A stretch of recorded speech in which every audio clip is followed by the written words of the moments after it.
We're up here at Lawson. Really great place to be in the heat of summer in Australia. And here we have the water lover, the eastern water dragon, Intelligama lezeri. What a beauty, sitting here near the waterfall on a hot summer's day. He's got some bugs flying around his head, so he's shaking his head around a bit next to this beautiful waterfall.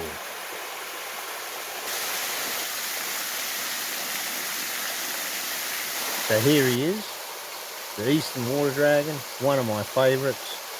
He's a bit rusty colour from the iron fixing bacteria in the water, but still looks impressive.